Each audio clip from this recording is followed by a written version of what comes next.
അങ്ങനെ ജോർജ് കുട്ടി വീണ്ടും പ്രേക്ഷകരുടെ മുമ്പിലേക്ക് എത്തുകയാണ്. ഇന്ന് വൈകിട്ട് 6 മണിയോടുകൂടി ജിത്തു ജോസഫും മോഹൻലാലും ഒഫീഷ്യലായിട്ടുള്ള ദൃശ്യം 3 അപ്ഡേറ്റ് പുറത്തുവിട്ടിരിക്കുന്നു. ഈ മാസം ഒക്ടോബറിലാണ് സിനിമയുടെ ഷൂട്ടിംഗ് തുടങ്ങുന്നത്. 45 ദിവസത്തെ ഷെഡ്യൂൾ മാത്രമായിരിക്കും കാണുള്ളൂ. 2026 മാർച്ച് മാസത്തോടുകൂടി സിനിമയുടെ റിലീസ് പ്രതീക്ഷിക്കാം.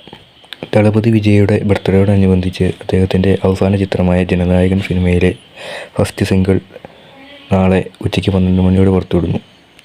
എച്ച് വിനോദാണ് സിനിമ സംവിധാനം ചെയ്യുന്നത്. അനിരുദ്ധാണ് മ്യൂസിക്.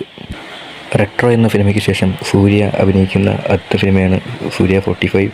RJ ബാലാജിയാണ് സിനിമ സംവിധാനം ചെയ്യുന്നത്. സിനിമയുടെ ടൈറ്റിൽ റിവീൽ ചെയ്തിരിക്കുകയാണ്. കറുപ്പൻ എന്നാണ് സിനിമയുടെ ടൈറ്റിൽ. സായി അഭ്യങ്കറാണ് സിനിമയ്ക്ക് മ്യൂസിക് ചെയ്തിരിക്കുന്നത്.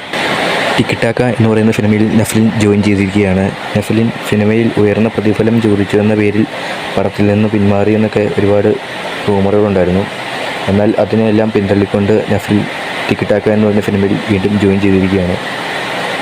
വീഡിയോ ഇഷ്ടമായ ലൈക്ക് ചെയ്യുക, സബ്സ്ക്രൈബ് ചെയ്യുക.